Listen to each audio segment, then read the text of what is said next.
आज प्यारे बाबा के पास वतन में भोग लेकर के पहुंचे। आज जाने के साथ बाबा ने 3 दृश्य इमर्ज किए। सबसे पहला दृश्य था भक्ति का और दूसरा प्रकृति का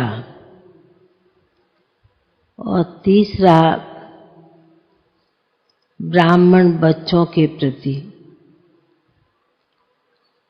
और तीनों ही दृश्य एक कुंड के रूप में दिखाई दे रहे थे। बाबा कहने लगे कि बच्ची,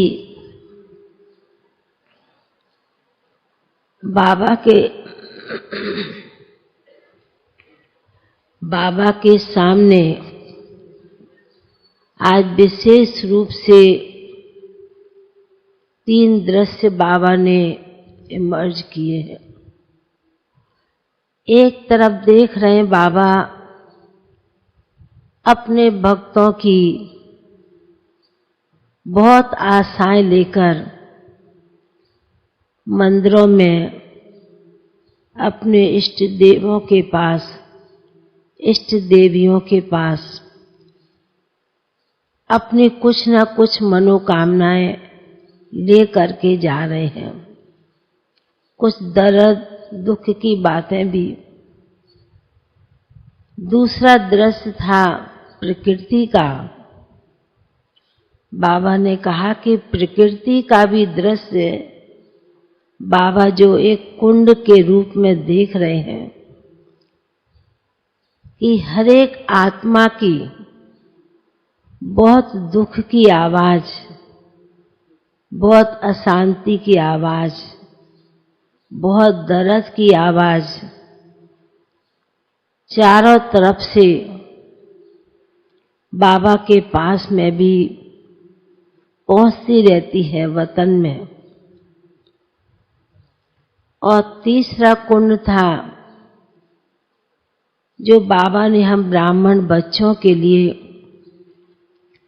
एक शांति कुंड, एक प्रेम का, एक आनंद का, एक शक्तियों के रूप में बाबा ने जो कुंड स्थापन किया है, उस कुंड के अंदर हर एक ब्राह्मण बच्चे अपनी शक्तियां भी दे रहे हैं, अपनी गुण विशेषताएं भी दिखा रहे हैं, सकाश भी दे रहे हैं। और बाबा कहने लगे कि बच्ची, संगम के समय बाबा ने जो कुंड स्थापन किया है, बाकी जो 2 कुंड हैं वह तो आस्ते आस्ते खत्म होने ही है। और बाबा ने आप ब्राह्मण बच्चों के द्वारा यह कुंड यज्ञ की स्थापना की है।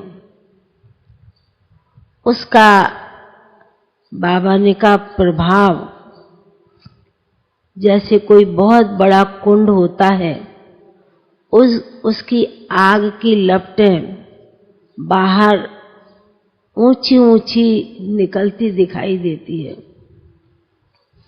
तो ऐसे ही समय के अनुसार आप हर ब्राह्मण बच्चे की दूसरों के प्रति, दुनिया वालों के प्रति, भक्तों के प्रति, प्रकृति के प्रति बाबा ने कहा कि जो बाबा ने बच्चों को जो कुछ शक्ति के रूप में दिया है, चाहे गुणों के रूप में दिया है, चाहे सुख स्वरूप बनकर आप बच्चों को बाबा ने जो कुछ दिया है, वो आप बच्चे, ब्राह्मण बच्चे इस विशेष संगम युग पर हर आत्मा के प्रति, हर प्रकृति के प्रति आप बच्चों को एक दान की भावना, एक देने की भावना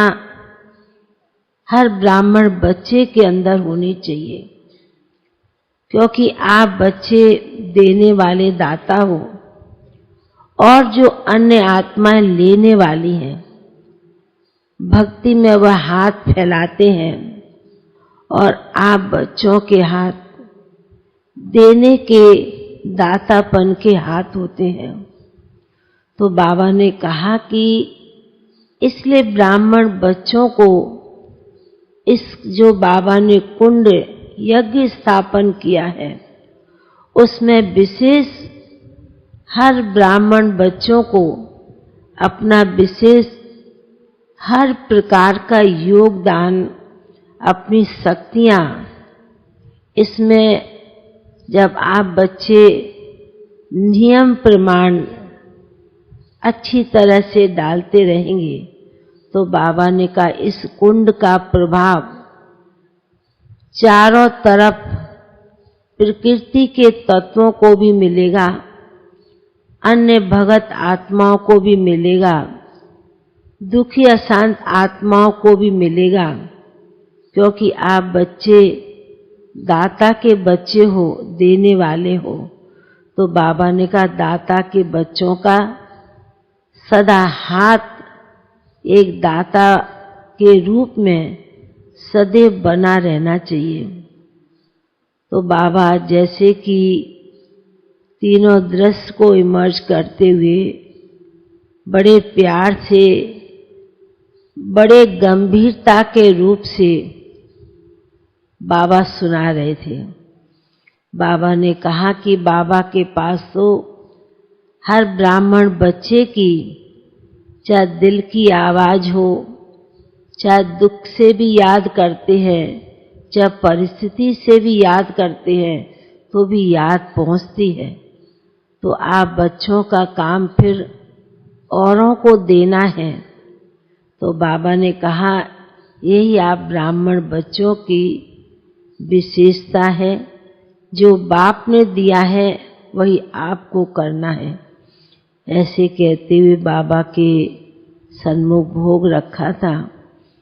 सद्गुरु बार के दिन तो वतन में अनेक प्रकार की भोग की थालियां सुंदर सुंदर सजी हुई दिखाई देती हैं और बाबा भी बड़े प्यार से भोग बाबा ने स्वीकार किया और कई आत्माओं की भी विशेष याद थी, वह भी दी। फिर बाबा ने सभी को बहुत बहुत स्नेह भरी दिल की याद प्यार दी। बाबा का याद प्यार लेते हुए नीचे पहुंच गए।